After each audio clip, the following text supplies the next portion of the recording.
সামনে একটা লড়াই আসবে এই দেশের মাটিতেই। এটা আমাদের ভবিষ্যৎবাণী না, এটা আমাদের দূরদর্শিতার আলোকে বলছি। একটা তো লড়াই দেখছেন প্রকাশ্য কুফুরির সাথে তাওহীদের লড়াই। একটা লড়াই দেখছেন না, প্রকাশ্য কুফুরির সাথে কিসের লড়াই? তাওহীদের। সামনে একটা লড়াই দেখবেন মডারেট ইসলামের সাথে প্রকৃত ইসলামের লড়াই। নতুন একটা ব্যাটল দেখবেন সমাজের মধ্যে চলবে, কথায় কলমে, টকশোতে, ময়দানে, ওয়াজ মাহফিলে, সব জায়গায় দেখবেন একটা নতুন ব্যাটল সামনে আসবে। মডারেট ইসলাম মানে সুশীল মার্কা ইসলাম, বুঝেন নাই? সুশীল মার্কা পশ্চিমা আদলের এক ইসলাম, পশ্চিমাদের সন্তুষ্টি মানে সাধনকারী ইসলাম, এবং যে ইসলামটাকে ওরা প্রমোট করবে এর সাথে একটা লড়াই দেখা যাবে যারা নবী মুহাম্মদ সাল্লাল্লাহু আলাইহি ওয়াসাল্লাম এবং সাহাবীদের সেই সিরাতের আদলের ইসলাম মানে, এইটার সাথে একটা কনফ্লিক্ট সামনে দেখবেন আপনারা, দেখে নিয়েন ইনশাআল্লাহ। কারণ আমরা খুব গভীরভাবে অবজার্ভ করছি বিষয়গুলো, যে যারা এতদিন পর্যন্ত সুযোগ সন্ধানী ছিলেন তারা এখন মডারেট ইসলামের দীক্ষায় দীক্ষিত হচ্ছেন। এই ইসলাম দিয়ে আল্লাহর জমিনে দিন কায়েম হবে না। ইসলামে আল্লাহর জমিনে দিন কায়েম করতে হলে সাহাবীদের ইসলাম নিয়ে আসতে হবে বাংলার জমিনে। আর সাহাবীদের ইসলাম শুধু আমর বিল মারুফের ইসলাম ছিল না, এখানে নাহি আনিল মুনকারও ছিল। মানে আপনারা হয়তো বোঝেন নাই, মানে শুধু সৎ কাজে আদেশের ইসলাম ছিল না, বরং অসৎ কাজে নিষেধের ইসলামও ছিল। শুধুমাত্র আমরা ভালো ভালো কথা বলবো, অন্যায় নিষেধ করব না, শুধুমাত্র তাবলীগের কথা বলবো, আল্লাহর জমিনে দিন কায়েমের কথা বলবো না, প্রয়োজনে আমরা জুলুমের বিরুদ্ধে দাঁড়িয়ে যাব না, জালেমের বিরুদ্ধে প্রতিবাদ করব না, এইরকম ইসলাম, এইরকম মানহাজ দিয়ে আপনি বাংলাদেশের জমিনে দিন কায়েম করতে পারবেন। এখন কথা হচ্ছে, আমি অনেক গভীরে চলে যাচ্ছি। যুবক ভাইদেরকে বলছিলাম যে নামাজের সাথে তেলাওয়াত ধরে রাখেন, আজকার ধরে রাখেন, ওলামা একরামের সোহবত ধরে রাখেন, এবং প্রকৃত ইসলাম আর এই প্রোটেস্ট্যান্ট ভার্সন অফ ইসলাম, মডারেট ইসলাম, এর পার্থক্য বোঝার চেষ্টা করবেন। ইসলাম শিখবেন আল্লাহ, তার রাসূল এবং সাহাবীদের কাছ থেকে। ইসলাম আমাকে পশ্চিমাদের কাছ থেকে শিখতে হবে না, ভারতের কাছ থেকে শিখতে হবে না, এই সুশীলদের কাছ থেকে শিখতে হবে না, এই মুনাফিক মার্কা বুদ্ধিজীবীদের কাছ থেকে শিখতে হবে না। ইসলাম শিখবো কোত্থেকে? সাহাবীদের কাছ থেকে। কাদের কাছ থেকে? এবং সিরাত থেকে আমি দলিল নিব। কোত্থেকে দলিল নিব? সিরাত থেকে, কোরআন থেকে এবং সুন্নাহ থেকে আমি দলিল নিব। আমি পশ্চিমাদের থেকে দলিল নিব না। একটা বিষয়ে স্পষ্ট মনে রাখবেন, ওরা যে ইসলামটাকে প্রমোট করবে নিঃসন্দেহে সেই ইসলামের মধ্যে আব্দুল্লাহ বিন উবাইয়ের একটা মানহাজ থাকবে। ওদের ইসলামের সাথে আব্দুল্লাহ বিন উবাইয়ের মানহাজ জড়িত থাকবে। খবরদার এই ট্র্যাপে পা দিবেন না, আল্লাহ পাক আপনাদেরকে হেফাজত করেন, আমিন। এরপরে আসেন যে পয়েন্টটা নিয়ে আমি এদিকে চলে আসছি, যে আমাদের সমাজের এই সংকটগুলা, যে বড় বড় লেভেলের সংকটগুলো, এগুলোকে যদি আমরা দূর করতে চাই তাহলে আল্লাহর কসম করে বলছি, রাষ্ট্র ব্যবস্থায় পরিপূর্ণ ইসলাম কায়েম না হওয়া পর্যন্ত আমরা পরিপূর্ণ স্বাধীনতা অর্জন করতে পারবো না। এইটা একদম নিজের মধ্যে সূরা ফাতিহার মতো মুখস্থ করে নেন। যতই আমরা জনবল দেখাই না কেন, যত মাহফিল করেন, যত প্যান্ডেল নিয়ে আসেন, হ্যাঁ, যত আপনি স্লোগান দেন, আরও তো অনেক কিছু করছি আমরা, ঠিক আছে, কাজ তো ভালো, আলহামদুলিল্লাহ, কোনো সমস্যা নাই। বাট এই কাজগুলো ভাটা পড়ে যাবে যদি উপরের লেভেলে ইসলামকে নিতে না পারি আমরা। এমনকি মসজিদের মধ্যেও আমরা স্বাধীন থাকতে পারবো না যদি আমরা রাষ্ট্র ব্যবস্থা ইসলামকে নিতে না পারি। গত 10 বছর দেখেন নাই, জুমার খুতবা কি দেওয়া হবে সেটার উপরে চাপ প্রয়োগ করা হয়েছে। ওয়াজ মাহফিলে কি বলবেন, কি বলতে পারবেন না, তার উপরে আপনাকে নজরদারি করা হয়েছে। আমরা তো এমন একটা হালতে ছিলাম যে বাসায় ঘুমালেও বাসার বাইরে ওই গোয়েন্দা সংস্থার লোকজন বসে থাকতো। কোথায় যায়, কি করে, কার সাথে ফোনে কথা বলে, কে তাকে কল দেয়, যে কল দিল তার সাথে এর কী সম্পর্ক। আমাদেরকে কল দিলে তো মানুষই বিপদে পড়তো আর কি, কল দিয়েও তারাই বিপদে পড়তো। কার সাথে দেখা করে, কে বাসায় আসতেছে, কে যাচ্ছে। এই যে একটা, মনে আছে দাজ্জাল যে দ্বীপে বন্দী আছে, একটা হাদিস আছে না, একটা যে তামিমদারি রাদিয়াল্লাহু আনহু হাদিস। প্রথমে একটা প্রাণীর সাথে দেখা হয়, সেই প্রাণী জিজ্ঞাসা করে যে তোমরা কোত্থেকে আসছো, মনে আছে হাদিসটা? তো ওই প্রাণী নিজের পরিচয় দিয়েছিল কি, যে আমি জাসাস, আমি কি জাসাসা, আমি কি জাসাসা, আমি হচ্ছে গোয়েন্দা। জানি না এই হাদিসের আসলে তাওয়িল এখন আমার জানা নাই, আল্লাহ ভালো জানেন, আমি এখনো শিখছি। কিন্তু এখন খেয়াল করে দেখেন, পুরা যে সভ্যতাটা চলছে, এরা যেভাবে তাওহীদপন্থী মুসলিমদেরকে এইভাবে গোয়েন্দা সংস্থাদের আওতায় নিয়ে আসছে, উঠতে বসতে চলতে ফিরতে তারা আপনাকে নজরদারির মতো রাখতেছে। ঠিক দাজ্জালের ওই জাসাসার মতো, ঠিক দাজ্জালের জাসাসার মতো। আল্লাহ, যাই হোক, কথা হচ্ছে যে আপনি আমি মসজিদেও স্বাধীন থাকতে পারবো না যদি আমরা উপরের লেভেলের ইসলামকে নিতে না পারি, শক্তিশালী হতে না পারি। এই যে একটু আগে বললাম সুদের কথা, আপনি সুদভিত্তিক অর্থ ব্যবস্থাকে বন্ধ করা তো দূরের কথা, বন্ধ করা বহু দূরের কথা, এখানে সংস্কার আনতে পারবেন না যদি আপনি রাষ্ট্র ক্ষমতা ইসলামকে নিতে না পারেন। শিক্ষার কথা বলি, দুটো লাইন বলি। শিক্ষার যা দুরবস্থা চলছে, এই দুরবস্থায় উচিত ছিল, দেখেন প্রাইমারি স্কুলেই আমাদের বাচ্চারা কোরআন তেলাওয়াত শিখে যাবে। আপনি লক্ষ লক্ষ প্রাইমারি স্কুলের বাচ্চাদেরকে একটা জায়গায় বসান, তাদের মধ্যে 90% কোরআন তেলাওয়াত করতে পারে না। হাই স্কুলের বাচ্চারা পারে না, কলেজের বাচ্চারা পারে না, ইউনিভার্সিটির ছেলেরা পারে না, অনার্স মাস্টার্সের ছেলেরাও পারে না। তাদেরকে যারা শিক্ষা দেয়, শিক্ষক মণ্ডলী, তারাও 80% কোরআন তেলাওয়াত করতে পারে না। একটা দেশের শিক্ষা কমিশন কোরআন তেলাওয়াত করতে পারে না। একটা দেশের এমপি মন্ত্রী আমলারা কোরআন তেলাওয়াত করতে পারে না। ইল্লা মাশাআল্লাহ, ইল্লা মাশাআল্লাহ, যারা শিখেছে তারা কিন্তু রাষ্ট্রীয় শিক্ষানীতির মধ্যে, সিলেবাসের মধ্যে শিখে নাই। তারা শিখেছে কোনো ওস্তাদের কাছে, হয় কোনো মক্তবে, না হলে মাদ্রাসায়। তাহলে একটা ইসলাম প্রধান একটা মুসলিম প্রধান রাষ্ট্রে, একটা মুসলিম প্রধান রাষ্ট্রে শিক্ষা ব্যবস্থার মধ্যে কোরআন বাধ্যতামূলক নাই। তাহলে আমরা শিক্ষার মধ্যে কোরআনের ইসলামের কি দ্বৈনতা বুঝতে অসুবিধা আছে? এই সংকট কিভাবে দূর করবেন যদি আপনি ইসলামকে রাষ্ট্র ব্যবস্থায় না নেন? দাবি করলাম, আন্দোলন করলাম, মানববন্ধন করলাম, আপনাদের কি মনে হয় তারা চেঞ্জ করে দিবে? কখনোই করবে না। হয়তো বলবে ঠিক আছে, আচ্ছা ঠিক আছে, আমরা 10টা সূরা দিয়ে দিলাম পড়ুক, 20টা সূরা দিয়ে দিলাম পড়ুক, এক পারা দিলাম মুখস্থ করুক, সর্বোচ্চ দিল ধরেন। কিন্তু আমরা জানি যে এগুলো দিয়ে সাহাবাওয়ালা সেই জজবা, সেই ইমান, সেই দাওয়াত, সেই জিহাদ, সেই একামতের দিন সম্ভব না। এগুলো জাস্ট আইওয়াশ, শোডাউন করা মানুষকে। জ্ঞান, ইসলামের জ্ঞান যে এত গভীর, এত যে গভীর, মানে আমরা এখন যেটা অনুভব করি যে আমরা এই সাগরের কিনারায় দাঁড়িয়ে আছি, এখনো সাগরে নামা তো দূরের কথা, আমরা পাও ভিজাইনি এখন। এটা হলো দ্বীন ইসলামের জ্ঞানের গভীরতা। আর আমাদের 90% মুসলিমের কান্ট্রি, এখানে শিক্ষা ব্যবস্থায় ইসলাম নাই। কোরআন বাধ্যতামূলক না, হাদিস 100টা বাধ্যতামূলক না। 20 বছর পড়াশোনা করে আমাদের ভাইরা 20টা সূরাও শিখে না। এখানে ইংরেজি বাধ্যতামূলক, সায়েন্স বাধ্যতামূলক, ম্যাথামেটিক্স বাধ্যতামূলক। আর কি বলবো, বিসিএস ক্যাডার হচ্ছে কোরআন ছাড়াই। সিরাত, নবী সাল্লাল্লাহু আলাইহি ওয়াসাল্লামের জীবনী, যে নবীকে চিনে না সে আল্লাহকে চিনবে কিভাবে? সেই সিরাত আমাদের সিলেবাসে নাই। আপনি দাঁড়ান, একজন দাঁড়ায় বলেন তো যে 20 বছর পড়াশোনা করেছেন, আপনার সিলেবাসে সিরাত ছিল? একটা বই, খতামুল আম্বিয়া, সিরাতে খতামুল আম্বিয়া, পাতলা এতটুকু বই, সিরাতে খতামুল আম্বিয়া, মুফতি মোহাম্মদ শফি রাহমাহুল্লাহ লিখেছেন, এতটুকু বই। এই বইটাও কি পড়াইছে? তাহলে একটা দেশের শিক্ষা কমিশন কি করছে আসলে? এদেশের কোটি কোটি ছেলে, কোটি কোটি মেয়ে, কোটি কোটি শিশু কোরআনবিহীনভাবে শিখছে, হাদিসবিহীন শিক্ষা শিখছে, সিরাতবিহীন শিক্ষা শিখছে, ইসলামের ইতিহাস নাই, আকিদা তো বহুদূরের কথা, ফরজে আইনেরও কোনো পড়াশোনা নাই। কিন্তু এখানে আপনি শরীফও পাবেন, এখানে আপনি শরীফও পাবেন, আরো কত কি পাবেন। এগুলো না হয় নাইবা বললাম, বলতেও খারাপ লাগে।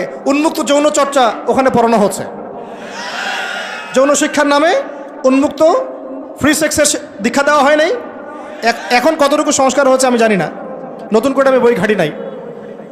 আগে 20-30 বছর আগে যাও ইসলামের কিছু ছিল, গদ্য পদ্য উপন্যাস কিছু ছিল, এগুলো আস্তে আস্তে সব উঠায় দেওয়া হয়েছে। খেয়াল করে দেখেন। তাহলে এটাকে পরিবর্তন আনার জন্যে শুধু কি মানববন্ধন যথেষ্ট হবে? ওয়াজ মাহফিলে আমি যে বলছি, আমার বলাটা কি যথেষ্ট হবে? এরা শুনেও শুনবে না, দেখেও দেখবে না। আমি বলে দিচ্ছি আপনাদেরকে, যদি সেকুলাররা উপরে থাকে, এই তথাকথিত সুশীলরা, এই রাম বাম প্রগতিশীলরা, এরা এই কথাগুলো শুনে বিশ্বাসও করতে পারে, হ্যাঁ এটা সত্য কথা বলছে ছেলেটা, কিন্তু ওরা কিছুই করবে না। কারণ কিছু বললেই দুটো শব্দ, কিছু বললে নাকি ওদের আব্বু মাইন্ড করবে। আব্বু চিনেন তো? আব্বু হচ্ছে কে? আমেরিকা। হ্যাঁ, কিছু বললে কে মাইন্ড করবে? আবার কিছু বললে আম্মু নাকি বকা দিবে। আম্মু চিনেন? আম্মুকে? না, আম্মু হচ্ছে ভারত।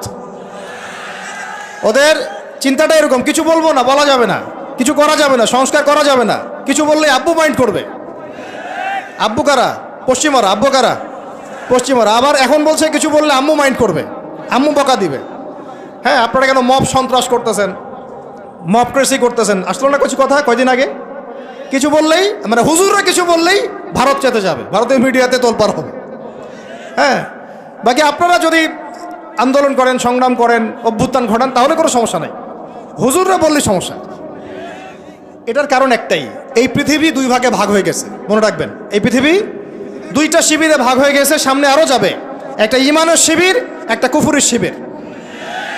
মাঝখানে কিচ্ছু নাই, মাঝখানে কিছু মুনাফিক থাকবে, এরা কাফেরদের সাথেই থাকবে। আপনারা এই হাদিসটাও পড়বেন, শেষ জামানে যখন দাজ্জাল বের হবে, মদিনার উপকূলে সে পৌঁছাবে, দূর থেকে দেখে বলবে যে ওইটা আহমদের মসজিদ সাল্লাল্লাহু আলাইহি ওয়াসাল্লাম। আহমদ মানে কে? মুহাম্মদ সাল্লাল্লাহু আলাইহি ওয়াসাল্লাম।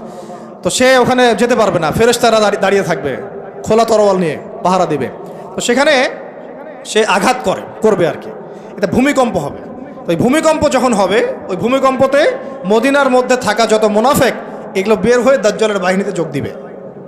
মানে পৃথিবীর শিবির আস্তে আস্তে দুই ভাগ হয়ে যাবেই, ঈমানের শিবির এবং কুফুরের শিবির। মাঝখানে কোনো আর দল থাকবে না, কিছু মুনাফিক থাকবে, এরা কাফেরদের সাথেই যুক্ত হবেই শেষমেশ। কথা হচ্ছে ভাই, মূল কথা একটাই, এই যে অর্থনৈতিক সংস্কারের কথা বললাম আর শিক্ষা সংস্কারের কয়েকটা উদাহরণ দিলাম। শিক্ষার এই দৈন্যতা, দুরবস্থা, 20টা বছর 30টা বছর আপনার জীবন থেকে কেড়ে নেওয়া হলো একটা চাকরির সুরসুর দিয়ে, একটা শিক্ষিত হবেন সার্টিফিকেটের একটা কলা ঝুলাই দিয়ে আপনার জীবন থেকে 20 বছর নিয়ে নেওয়া হয়েছে। এই 20 বছরে আপনি কিচ্ছু শিখতে পারেননি ইসলামের। কিন্তু এই 20 বছর কিন্তু জীবন আর ফিরে আসবে না। 20 বছর দূরের কথা, একটা দিন চলে গেলে কি ফিরে আসবে নাকি? অথচ এই 20 বছরে আপনি মুফতি হয়ে যেতে পারতেন। আমরা আফসোস করতেছি এখন। এবং ওই সময়, যে সময়টা কেড়ে নেওয়া হয়েছে, ওই সময়টা আমাদের জীবনের সবচেয়ে উর্বর সময় ছিল। ওই সময় আমাদের ব্রেন থাকতো ফটোকপি ব্রেন, একটা পৃষ্ঠা দেখলেই মুখস্থ হয়ে যায়। তখন মুখস্থ করাইছে একদম ছোটোবেলা থেকেই। আমি তো শিক্ষা নিয়ে কাজ করতেছি লাস্ট 7 বছর 8 বছর হয়ে গেছে। 7-8 বছর থেকে আমি স্কুলিং করতেছি, আরও বিভিন্ন প্রজেক্টে আছি। ওদের সবগুলো বই শুরু থেকে গোড়া থেকে ঘেটেছি, আমরা ঘাটছি, এখনও ঘাটছি। একদম ছোটোবেলা থেকেই বাচ্চাকে শেখায় Jack and Jill went up the hill. আপনারা পড়ছেন না এগুলো? জনি জনি ইয়েস পাপা, এই কবিতাগুলো একদম ছোটোবেলা থেকে প্লেয়ার ক্লাসে, নার্সারি ক্লাসে ওই কবিতার মধ্যে ওকে মিথ্যা শেখানো হয়। জনি জনি ইয়েস পাপা কবিতাটা দেখেন, ইটিং সুগার নো পাপা, খাচ্ছ কি চিনি খাচ্ছ? বলতেছে কি খাচ্ছি না, মুখের মধ্যে কিন্তু চিনি আছে। তাহলে ছোটোবেলায় আমার বাচ্চাকে শেখানো হলো কীভাবে মিথ্যা বলতে হয়। প্রত্যেকটা জায়গায় সমস্যা আছে, প্রতিটা জায়গায় তারা সূক্ষ্ম সুকৌশলে বিষ ঢুকাই দিছে। প্রবলেমের মানে সমস্যার গোড়া যে এত গভীর, কোনটা ছেড়ে কোনটা বলবো আমরা হুঁশ পাচ্ছি না। এই জন্য পুরো মূল সমাধানের জায়গাটা বললাম, ওইটা যদি ঠিক হয়ে যায় বাকি সবগুলো ঠিক হয়ে যাবে ইনশাআল্লাহ। আর এখন বিগত প্রায় 50, 60, 70 বছর থেকে বাংলাদেশের দাওয়াতের কাজ অনেক হয়েছে আলহামদুলিল্লাহ, এখনও হচ্ছে, দৈনন্দিন হয়েই যাচ্ছে ইনশাআল্লাহ। একটা জেনারেশন তৈরি হয়ে গেছে আলহামদুলিল্লাহ, যারা আল্লাহর জমিন, আল্লাহ দিন কায়েমের জন্য জান পর্যন্ত দিতে পারবে।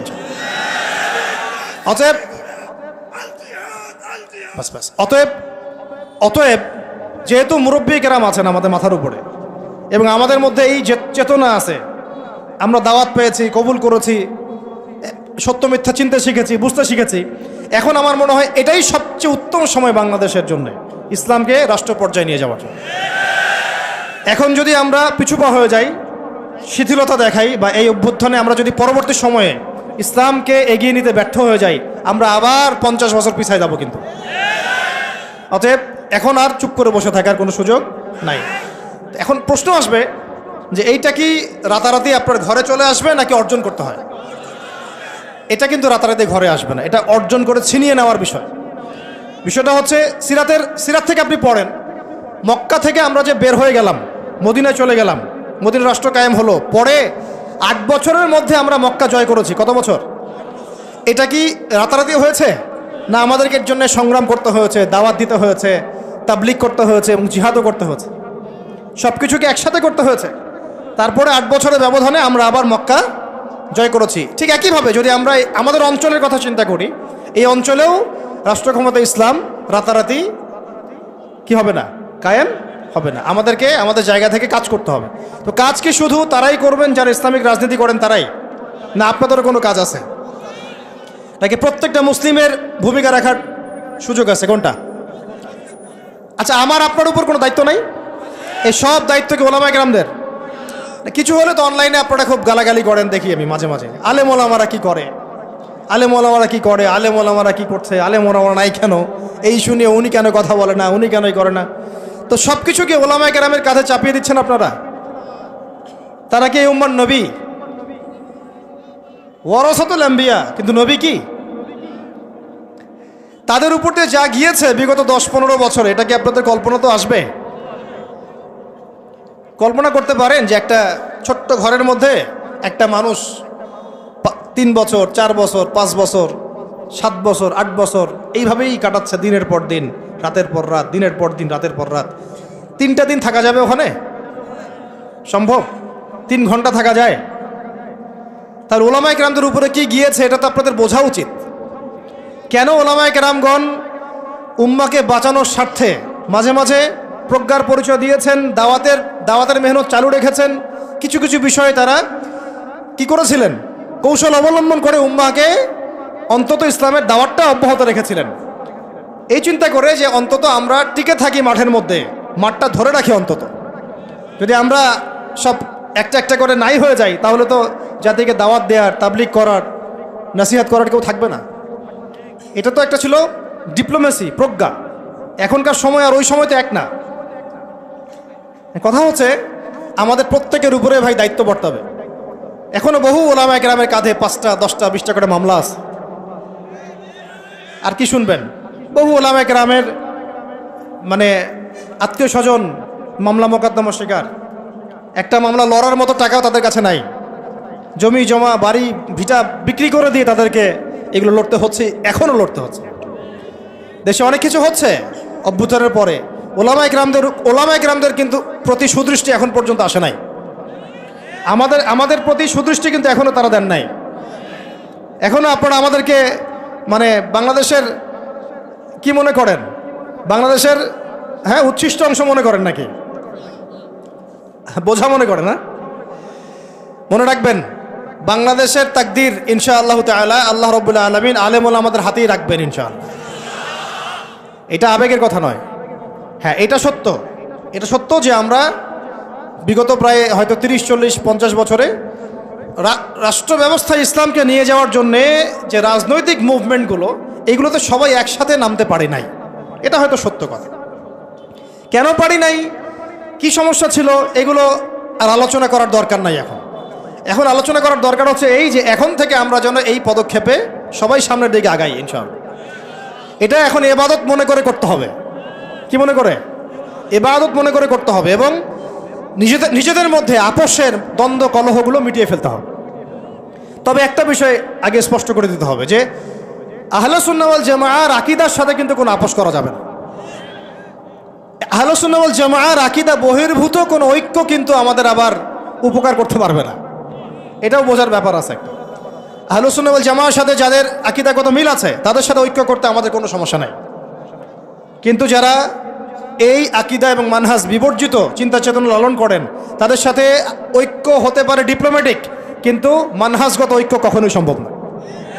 এটা আমাদের আগে স্পষ্ট করে দিতে হবে। আল্লাহ পাক আমাদের বোঝার তৌফিক দান করেন। এখন আমাদের কিছু করা আছে কিনা ভাই? আমি সবার আগে আবার বলতেছি, আমাদের সবার প্রথম কাজ হচ্ছে 5 ওয়াক্ত নামাজ পড়া। বেনামাজিদেরকে দিয়ে কি নাই, দিন কায়েমের কোনো মুভমেন্ট, খেদমত নাই।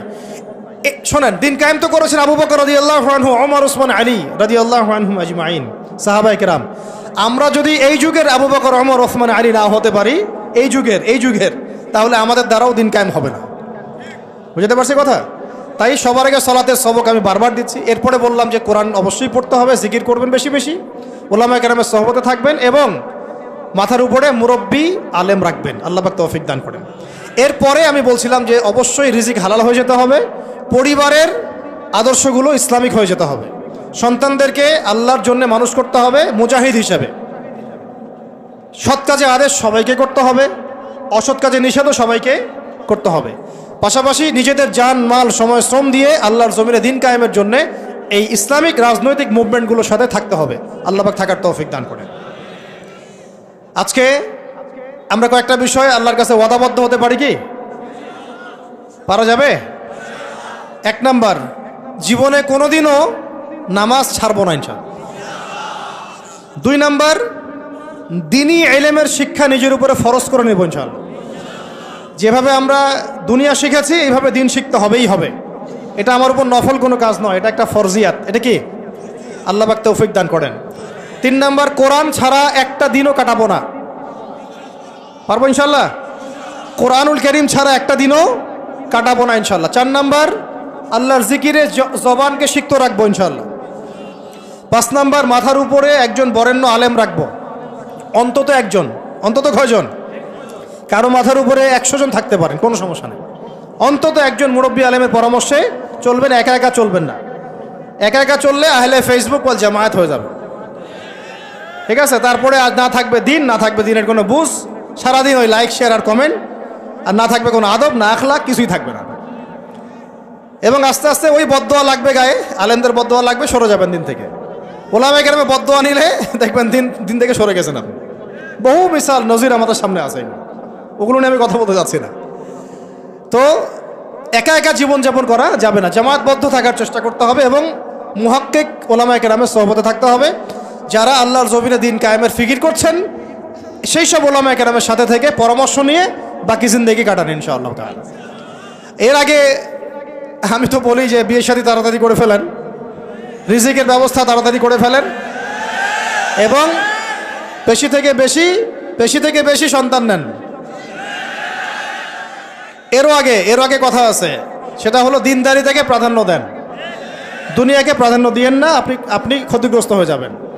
দিনদারি থেকে প্রাধান্য দিলে আপনার পরিবার হবে আপনার জন্য জান্নাতের একটা টুকরা ইনশাআল্লাহ। আর যদি দুনিয়াকে প্রাধান্য দেন, ওই পরিবারই হবে জাহান্নামের টুকরা। আল্লাহ পাক আমাদের সবাইকে দিনদার জীবন সঙ্গিনী দান করেন। আর সন্তান নিতে হবে বেশি বেশি, এবং সন্তান থেকে মানুষ করতে হবে একেবারে মুজাহিদ হিসেবে ছোটবেলা থেকেই। আমি তো বললাম যে শিক্ষা নিয়ে আমরা কাজ করছি, আপনি নিজেও কাজ করে দেখেন। শিক্ষা ব্যবস্থার একদম চরম দৈন্যতা আছে, এটাকে সংস্কার করার জন্য সবাইকে হাত লাগাতে হবে। সর্বোপরি হালাল খেতে হবে এবং আমর বিল মারুফ নাহি আনিল মুনকারের কাজ সবাইকেই করতে হবে ভাই, একজন দুজন করলে হবে না। নিয়মিত তাবলীগে সময় দেন, আল্লাহর রাস্তায় সময় লাগান, পড়াশোনা ঠিকমতো করেন, এই অনলাইনের ফিতনা থেকে বেঁচে থাকেন। আর যত রকম যুব সমাজকে নষ্ট করার ফিতনা আছে, যেমন মাদক, পর্নোগ্রাফি, মেয়েদের সাথে ফ্রি মিক্সিং, তারপরে আপনার এই যে টিকটক, এই যা আছে যেগুলো যুবকদেরকে নষ্ট করে, এগুলোর ধার কাছেও যাবেন না আল্লাহর রাস্তায়। ভাই এই জীবনটা একটা জীবন, শোনেন আমার কথা, শেষ করছি, আমি লম্বা করবো না। এই জীবনটা একটা জীবন ভাই, আপনাদেরকে বলছি, আমাদেরকে সবাইকে আমরা নিজেকে নসিহত করছি আর কি। জীবন একটা, কয়টা? একটা দিন চলে গেলে ফিরে আসবে না, একটা রাত চলে গেলে ফিরে আসবে না। আমরা যদি একবার কবরে চলে যাই ফিরে আসতে পারবো না। যা করার এই জীবনে করতে হবে। হেলায় খেলায় এই পশ্চিমাদের ফাঁদে পড়ে, কাফেরদের ফাঁদে পড়ে, তাগুত মুনাফিকদের ফাঁদে পড়ে, ইবলিসের এই বাহিনীর ফাঁদে পড়ে জীবন নষ্ট করা যাবে না। জীবনে যা করেছি তওবা করে ফিরে আসবো, যা করেছি কি করব? তওবা করে ফিরে আসবো। বাকি জিন্দেগি আল্লাহর জন্য কাটিয়ে দেব ইনশাআল্লাহ। বাকি জিন্দেগির প্রতিটা দিন রাত, ওঠা বসা চলাফেরা শুধুমাত্র একজন ব্যক্তিকে অনুসরণ করব আমরা ইনশাআল্লাহ। তার নাম কি? মুহাম্মদ রাসূলুল্লাহ সাল্লাল্লাহু আলাইহি ওয়াসাল্লাম এবং তার সাহাবীদেরকে অবশ্যই। এছাড়া আমাদের সামনে আর কিচ্ছু নাই, আর কোনো রাস্তাও খোলা নাই। আমাদেরকে বুঝতে হবে আল্লাহ পাক এই দুনিয়াতে আমাদেরকে তার ইবাদত করার জন্য পাঠিয়েছেন। আল্লাহ পাক দেখতে চান আমলে কেউ আহসান, আল্লাহ পাক দেখতে চান আইয়ুকুম আহসানু আমালা। আল্লাহ পাক সাফল্য বলতে তাই বুঝিয়েছেন, ফামান যুহজিহা আনিন নার ওয়া উদখিলাল জান্নাতা ফাকাদ ফাজ। ওইটাই সাফল্য, দুনিয়ার সাফল্য চিরস্থায়ী নয়। আল্লাহ পাক আমাদের তরুণ ভাইদেরকে কবুল করেন, আমিন।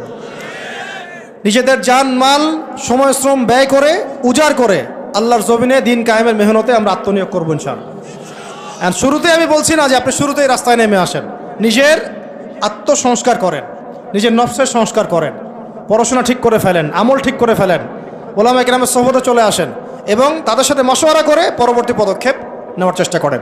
এক কথা, জমিন আল্লাহর, দিন হবে, দিন আল্লাহর, জমিন হবে কার? এই দিন আল্লাহর, জমিন আল্লাহর, বিধান চলবে কার? বাস আল্লাহর জমিনে আল্লাহর বিধান প্রতিষ্ঠার জন্যে আমাদের সবাইকে আত্মনিয়োগ করার তৌফিক আল্লাহ পাক দান করেন, আমিন। আল্লাহ পাক আমাদের সবাইকে পরিপূর্ণ নামাজি হয়ে যাওয়ার তৌফিক দান করেন, শরিয়া বোঝার তৌফিক দান করেন, শরিয়ার বিধানগুলো বাস্তবায়ন করার তৌফিক দান করেন। আল্লাহ পাক ইসলামকে রাজনৈতিক ক্ষমতায় নিয়ে যাওয়ার তৌফিক দান করেন। আল্লাহ পাক আল্লাহর জমিনে আল্লাহর বিধানগুলো কায়েম করে ফেলার তৌফিক দান করেন। আসন্ন রমজানে আল্লাহ পাক আমাদের সবাইকে সুস্থ রাখেন, সবাইকে নিরাপদে রাখেন এবং সমস্ত রোজাগুলো হকেদায় করে করার তৌফিক দান করেন। আল্লাহ পাক আমাদের সবাইকে কোরআনওয়ালা বানায় দেন, সুন্নাহওয়ালা বানায় দেন। সাহাবায়ে কেরামের মানহাজে দিন কায়েমের তৌফিক দান করেন। সিরাত মুখস্থ করে ফেলার তৌফিক দান করেন। ইসলামী শিক্ষায় শিক্ষিত হওয়ার তৌফিক দান করেন।